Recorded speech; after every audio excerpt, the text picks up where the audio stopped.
Hai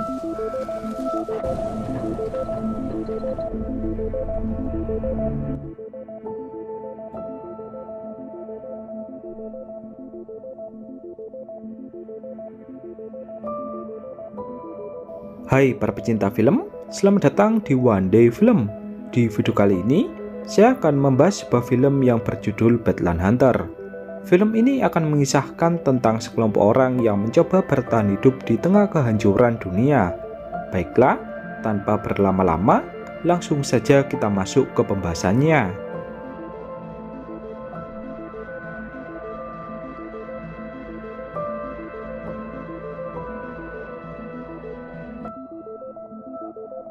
Di awal film, diperlihatkan seorang dokter bernama Gisu yang berantusias untuk menghidupkan kembali anaknya yang telah tewas. Ia pun lalu berniat menyuntikkan sebuah serum buatannya sendiri yang telah ia modifikasi untuk menghidupkan orang yang telah mati.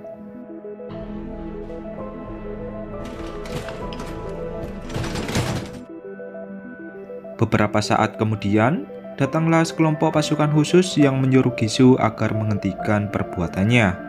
Hal ini dikarenakan Gisu yang telah mengorbankan banyak orang demi eksperimen menghidupkan anaknya lagi. Pemimpin pasukan khusus pun mencoba menasihati Gisu bahwa jalan terbaik mencintai anaknya yaitu dengan mengikhlaskannya. Namun, Gisu merasa tak peduli dan langsung menyuntikkan serum buatannya. Salah satu anggota pasukan khusus pun langsung menembak Gisu karena dia yang tak mau mendengarkan mereka. Beberapa saat kemudian, sebuah gempa besar pun tiba-tiba terjadi dan menghancurkan seluruh area kota hingga tak tersisa. Dan kemudian, film pun baru dimulai.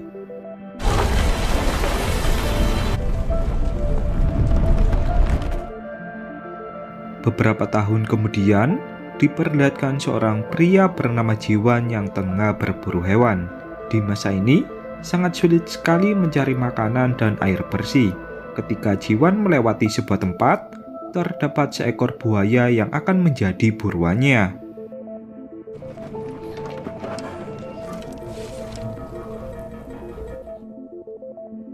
Jiwan pun langsung melepaskan anak panahnya dan mengenai tubuh dari buaya itu. Ia pun merasa bahagia dan langsung mendekati buaya itu untuk dibawa pulang. Namun, tanpa ia duga, buaya itu ternyata masih belum mati dan langsung menyerangnya. Jiwan yang ketakutan pun langsung mencari tempat perlindungan.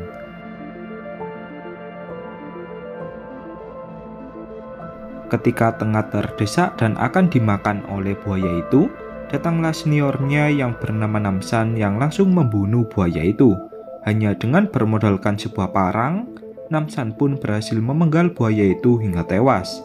Setelah itu, Namsan pun menyuruh Jiwan untuk membawa daging dari buaya itu. Kemudian, cerita beralih ke seorang wanita bernama Suna yang tinggal berduaan bersama neneknya. Ia pun lalu mengajak neneknya untuk pergi ke area distrik sebab ada informasi bahwa Namsan akan menjual daging buruannya kepada semua orang. Nenek dari Suna pun awalnya tak mau pergi, sebab jarak distrik itu dengan tempat tinggal mereka yang cukup jauh. Namun, melihat raut wajah Suna yang ingin memakan daging, neneknya pun langsung menuruti permintaan cucunya.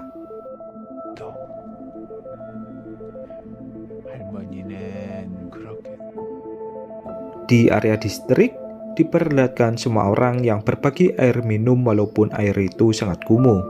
Mereka semua terpaksa meminum air itu karena sulitnya mencari air bersih. Tak lama kemudian, datanglah Namsan bersama Jiwan yang mengumumkan bahwa mereka menjual daging buaya yang merupakan hasil buruan. Semua orang pun langsung mengantri panjang demi bisa memakan sepotong daging. Karena di masa ini uang sudah tak berharga, mereka pun menukarkan sepotong daging dengan sebuah barang yang mereka miliki. Peradaban pun bisa dikatakan telah kembali ke peradaban kuno.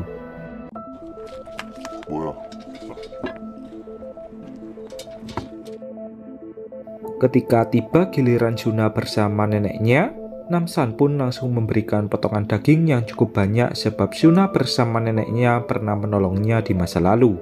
Begitupun dengan Jiwan, ia juga menyarankan Namsan untuk memberikan daging yang cukup banyak kepada Suna. Hal ini dikarenakan dia yang menyukai Suna. Sebagai pertukarannya, sang nenek memberikan sweater miliknya kepada Namsan. Sedangkan Suna, ia memberikan lukisan buatannya kepada Namsan. Barang itu pun diterima baik oleh Namsan dan juga Jiwan. Malahan, Namsan bersedia memberikan daging secara cuma-cuma kepada Suna dan neneknya. Beberapa saat kemudian, datanglah sekelompok penyintas yang mengaku sebagai petugas kepolisian di kota ini. Mereka beralasan bahwa mereka sedang mencari seseorang yang menjadi buronan di kota ini. Semua orang yang melihatnya pun merasa bingung dan bertanya-tanya mengapa masih ada polisi di masa seperti ini. Ketua penyintas itu pun lalu menyuruh bawahannya untuk menangkap beberapa orang yang mirip dengan buronan yang dicarinya. Semua orang pun langsung merasa ketakutan sebab kelompok penyintas itu menangkap beberapa orang dengan kekerasan. 야, 똑같이 생겼다 얘. 얘가 여자야. 걔가 여자? Seorang pria yang akan dibawa pun langsung mencoba memberontak dan tak mau ikut pergi. Seketika, tubuhnya pun langsung disayat dengan sebuah pedang oleh salah satu anggota dari penyintas itu. Tak lama kemudian, ketua penyintas itu juga berniat membawa Suna secara paksa. Jiwan yang melihatnya pun langsung mengajar beberapa orang demi menyelamatkan Suna. Akan tetapi, karena para penyintas itu berjumlah cukup banyak, Jiwan pun harus diajar balik hingga dia tersungkur ke bawah tanah. Melihat Jiwan yang dikeroyok habis-habisan oleh para penyintas itu, Namsan pun langsung turun tangan dan menyuruh mereka untuk bubar. Namun, para penyintas itu malah tertawa dan langsung menyerang Namsan. Dengan kemampuan bertarungnya, Namsan pun langsung mengajar mereka semua seorang diri. Orang-orang yang melihatnya pun merasa kagum dengan Namsan sebab dia yang ahli dalam bertarung. Pada akhirnya, Namsan pun berhasil mengalahkan mereka semua dengan tangan kosong. Namsan lalu bertanya kepada ketua penyintas itu setelah melihat sebotol air bersih yang di bawahnya. Namsan bertanya apakah dia adalah bosnya dan dari mana ia mendapatkan air bersih. Ketua penyintas itu pun menjawab bahwa dia mendapatkan sebotol air dari bosnya bernama Tiger. Dan dia hanyalah seorang pesuruh.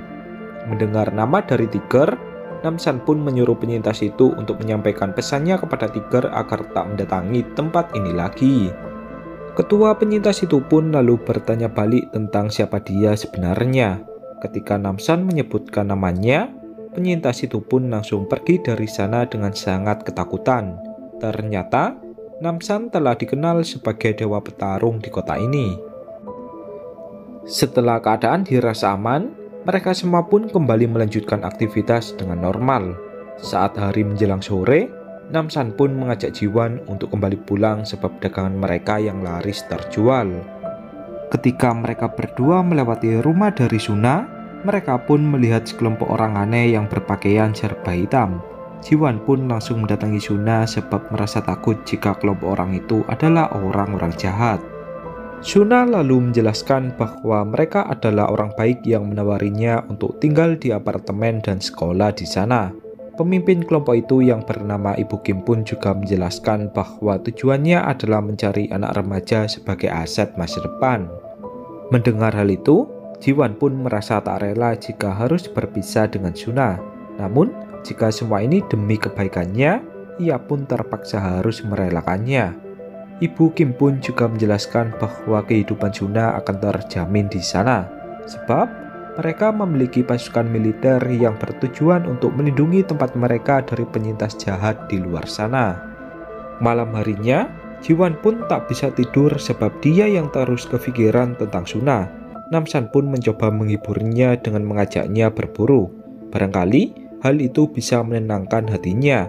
Sementara Suna bersama neneknya, mereka pun mulai melakukan perjalanan menuju apartemen sesuai arahan dari Ibu Kim. Di perjalanan, Suna bertemu dengan seorang wanita seumurannya yang bernama Juye yang berasal dari pemukiman lain. Juye lalu mengajak Suna untuk menjadi sahabat. Suna langsung menerimanya sebab dia sudah lama tak melihat orang yang seumurannya. Suna bersama Juye lalu saling berbagi cerita tentang kehidupan mereka masing-masing.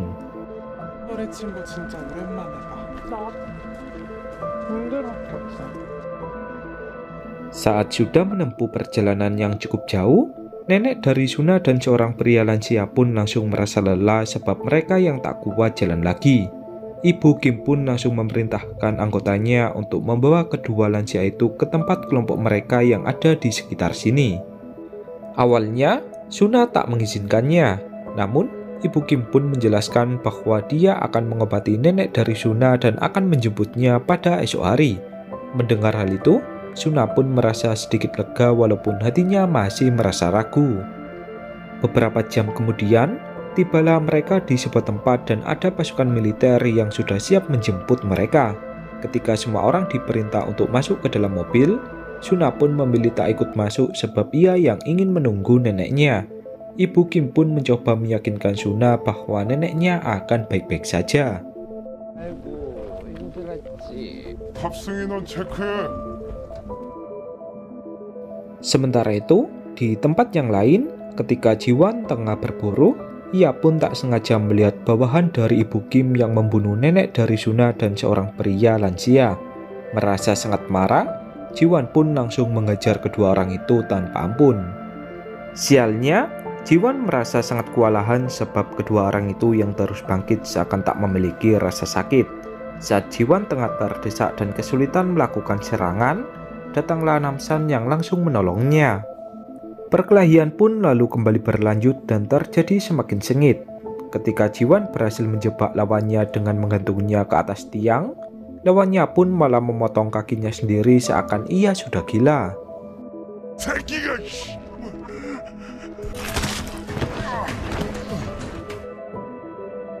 Melihat hal itu, Jiwon pun tak bisa berkata apa-apa dan mulai kehilangan fokus. Beberapa saat kemudian, datanglah seorang wanita yang langsung menolongnya. Wanita itu juga menyuruh Namsan dan juga Jiwon untuk menyerang kepala lawan mereka, sebab mereka telah dikendalikan oleh sesuatu.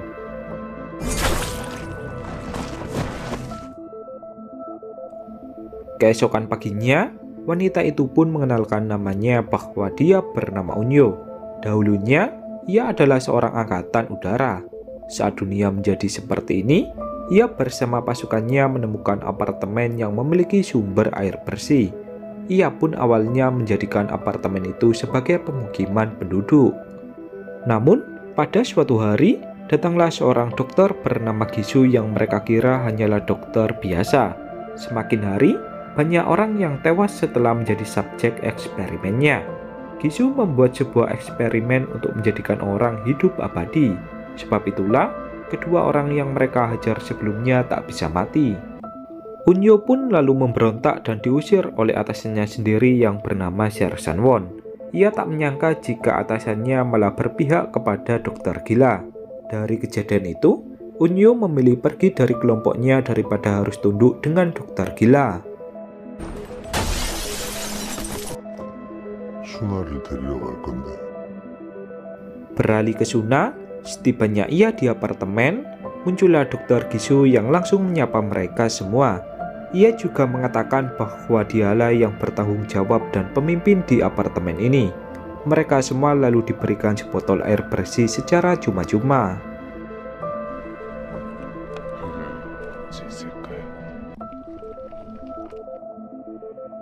Mereka semua pun langsung meminumnya sebab air bersih di masa ini sama halnya dengan emas. Namun, Suna tak mau meminumnya sebab ia ingin menunggu neneknya lebih dulu.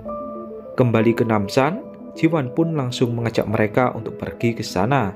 Namun, Unyo mengatakan bahwa tak mudah untuk masuk ke sana, sebab jalan masuk ke apartemen itu telah dijaga oleh beberapa orang bersenjata. Namsan yang teringat sebotol air dari penyintas sebelumnya, ia pun mengatakan bahwa dia memiliki ide. Namsan lalu mengajak mereka berdua untuk mendatangi tempat dari Tiger atau pemimpin dari kelompok penyintas yang berbuat onar sebelumnya. Di sana, Tiger sedang melakukan bisnis dengan kelompok lain yang diketuai oleh Punggi. Mereka berdua bertaruh harta dari perkelahian kedua orang. Ketika Punggi kalah bertaruh, dia malah tak mau membayar yang membuat Tiger dan kelompoknya pun langsung mengajarnya. Pertarungan pun berjalan cukup sengit hingga banyak korban jiwa yang berjatuhan.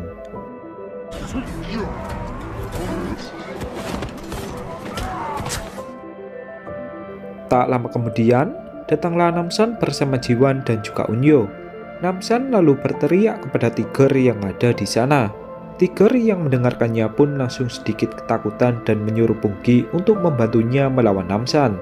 Jika menang, ia akan menganggap semua hutangnya menjadi lunas. Pertarungan pun lalu terjadi di antara tim dari Namsan dan juga tim dari Tiger. Hanya bermodalkan 3 orang, Namsan berhasil mengalahkan mereka semua satu persatu. Di samping itu, Jiwan melepaskan puluhan orang biasa yang menjadi tahanan dari Tiger. Pungki dan kelompoknya pun langsung pergi dari sana dan menganggap bahwa Namsan bukanlah manusia, sebab ia sangat kuat sekali. Ketika giliran Tiger yang menjadi target dari Namsan, Tiger pun langsung tak sadarkan diri padahal Namsan belum memukulnya. Beralih ke apartemen, Dr. Gisu pun mengumumkan kepada semua orang tentang siswa berprestasi di dalam kelas. Kedua orang tua siswa itu pun lalu mendapatkan hadiah dan diberikan tempat tinggal yang nyaman untuk sementara waktu. Seluruh orang tua yang baru tiba di tempat itu pun langsung menyuruh anaknya untuk belajar dengan giat. Para orang tua yang masih baru pun lalu dipandu oleh Ibu Kim ke tempat pengemasan air minum. Sedangkan para remaja seperti Suna dan juga Juye, mereka dibawa ke dalam kelas pembelajaran. Kembali ke Namsan, ia pun mengumpulkan Tiger bersama kelompoknya dan bertanya dari mana mereka mendapatkan sebotol air. Mereka pun tak ada yang mau menjawab, yang membuat Namsan langsung memukul mereka hingga tak sadarkan diri.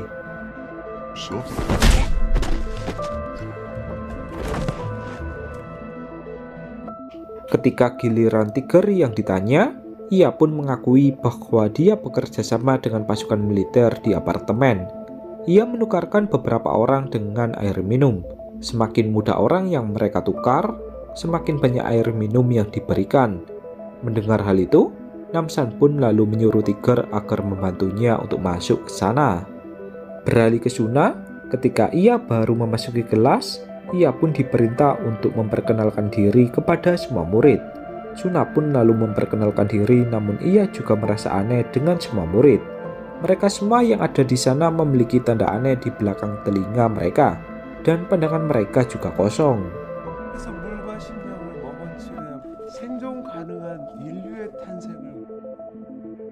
Ditambah lagi, yang mereka pelajari adalah tentang kehidupan abadi yang ditulis oleh Dr. Gisu. Suna lalu bertanya kepada Ibu Kim dan Dr. Gisu apakah neneknya telah tiba. Dengan raut wajah sedih, Dr. Gisu pun beralasan bahwa nenek dari Suna sedang sakit parah dan ia harus dirawat selama beberapa hari. Dari sini, Suna mulai merasa curiga dengan keadaan di apartemen ini.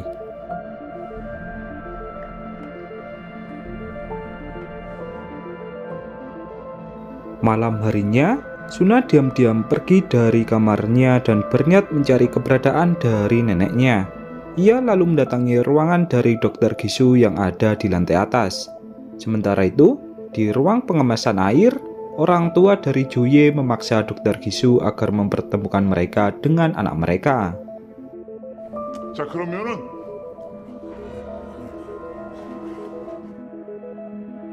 Suna yang berhasil masuk ke ruangan dari Dr. Gisu, ia pun melihat riwayat eksperimen Dr. Gisu yang menewaskan puluhan orang.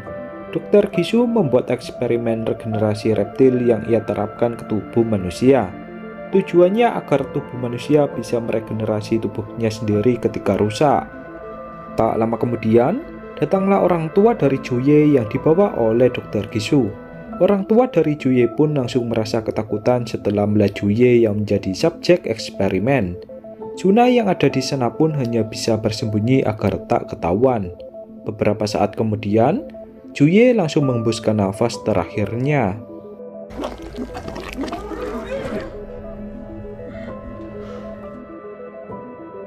Melihat hal itu, Dr. Gisu pun langsung merasa marah dan membunuh kedua orang tua dari Juye.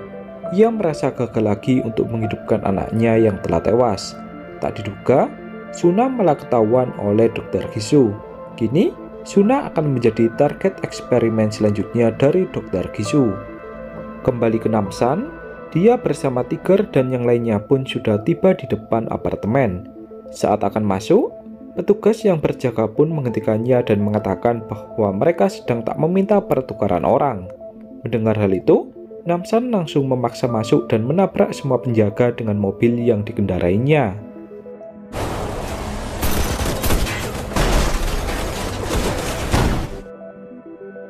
Saat sudah berada di dalam apartemen, dia pun langsung menembaki semua penjaga satu persatu. Unyo lalu memandu jalan dan mengajak mereka untuk pergi ke ruang bawah. Di sana, terdapat teman-temannya yang dikurung. Sedangkan Tiger, ia memilih diam di ruang masuk sebab ia tak ingin mati. 근데 왜 아무도 안 따라오죠? Saat sudah masuk ke ruang bawah, mereka pun langsung diserang oleh beberapa orang yang berubah menjadi monster.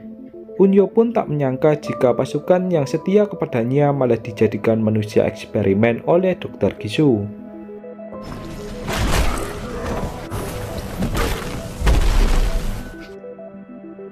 Setelah berhasil mengalahkan semua monster, Dr. Gisu memberikan pengumuman melewati saluran telepon bahwa dia akan memberikan ampun jika mereka mau menyerah. Namsan lalu menyambungkan saluran telepon dan mengatakan bahwa dia akan membunuhnya.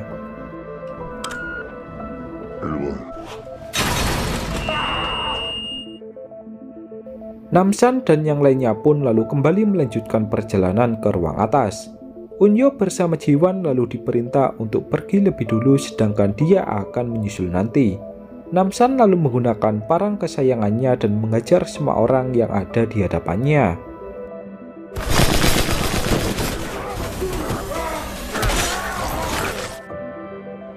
Sementara itu, Unyo bersama Jiwan yang tiba di ruang atas, mereka pun harus berhadapan dengan Sersan Won.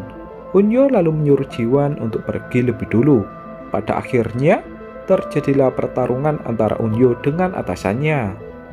Ketika Unyo mulai kalah dalam pertarungan, Sersan Won pun langsung mengajaknya untuk bergabung ke dalam tim Dr. Gisu. Namun, Unyo langsung menyerangnya dan mengatakan bahwa dia lebih baik mati daripada harus menjadi kelinci percobaan dari Dr. Gisu. Pada akhirnya, Unyo pun harus dilempar dari atas apartemen hingga dia tak sadarkan diri. Beralih ke Jiwan, ia pun mendatangi ruang kelas dari Suna berada.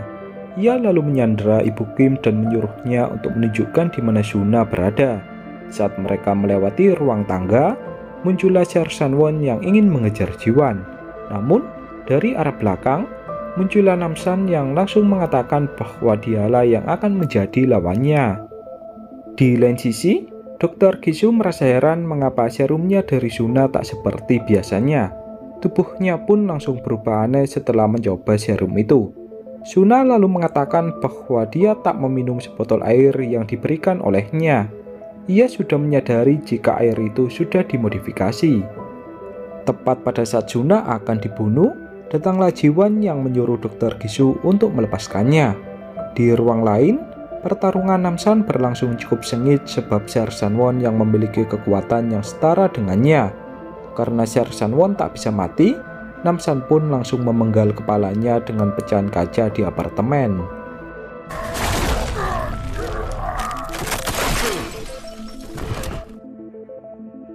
Kembali ke Jiwan, Dr. Gisu pun langsung kabur dari sana dan melemparkan sebuah bom ke dalam ruangan.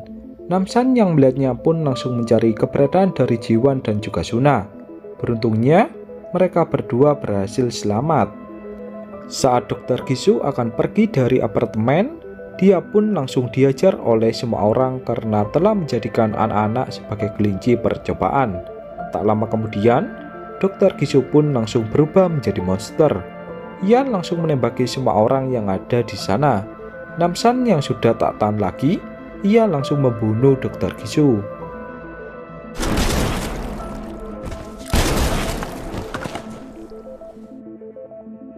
Pada akhirnya, semua masalah pun berhasil diatasi. Unyo lalu berterima kasih kepada Namsan dan yang lainnya karena telah membantunya. Unyo juga memperbolehkan mereka apabila ingin tinggal di tempat ini. Tak lama kemudian, turunlah hujan yang membuat semua orang pun merasa senang, sebab sudah bertahun-tahun tak turun hujan. Di akhir film, diperlihatkan Namsan yang menjalani aktivitas seperti hari-hari biasanya, dan kemudian film pun berakhir.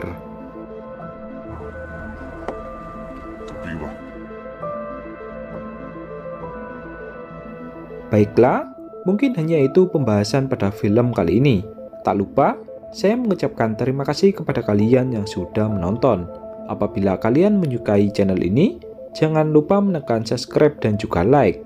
Sebab, satu subscribe dan juga like dari kalian akan sangat berharga sekali bagi kemajuan channel ini.